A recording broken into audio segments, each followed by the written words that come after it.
I made some salad. You want some salad? It's fresh. Yeah? That's all I got.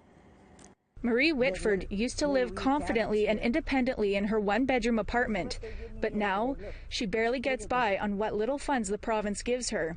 They say that, you know, you shouldn't be looking at it like, you know, I'm not fit, you know, to handle my money.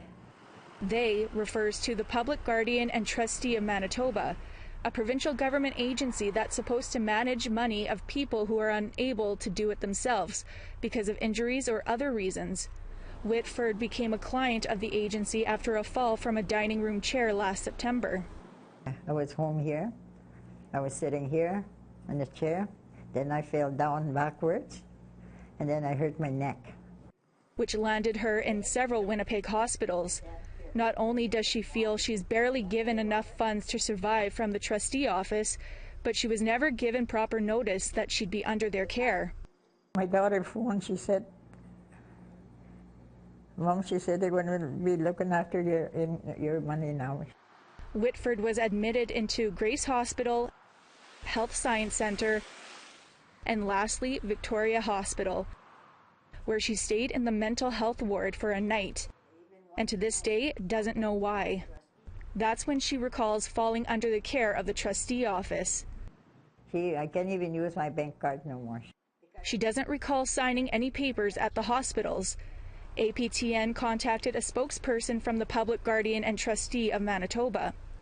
The only time the person wouldn't receive notice is if the application has been submitted to the Chief Provincial Psychiatrist on an emergency basis, and the person submitting the application is able to show that there is an immediate danger of harm to the physical or mental well-being of the individual, or there's immediate concern about dissipation of assets.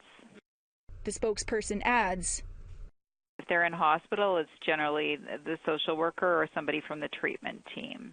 See, I bought some margarine there. Whitford was only given $50 a week for groceries until her daughter complained to the trustee. That's what I get from, I get this bread from food banks.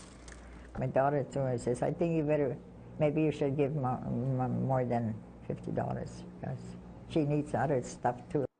Now she receives $125, but she's still strapped for money. It's been months since she bought clothes for herself. Longtime friend Linda Pachinos has been helping Whitford whenever she can. Linda, she gave me these pants here. Linda, she's been giving me 2 pair of slacks.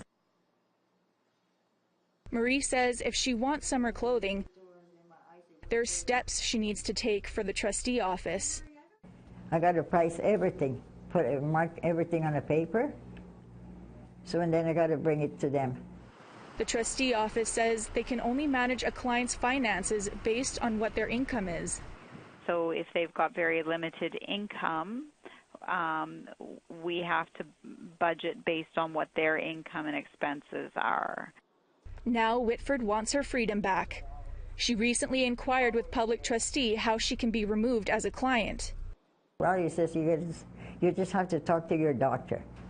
The Public Guardian and Trustee of Manitoba says the client has to be assessed mentally to ensure they're capable of taking care of their own affairs. So if a doctor does an assessment and is agreeable that the person has regained capacity, they just simply fill out that form, sign it, and send it to the Chief Provincial Psychiatrist, and he can, if he's satisfied with it, he can terminate our authority.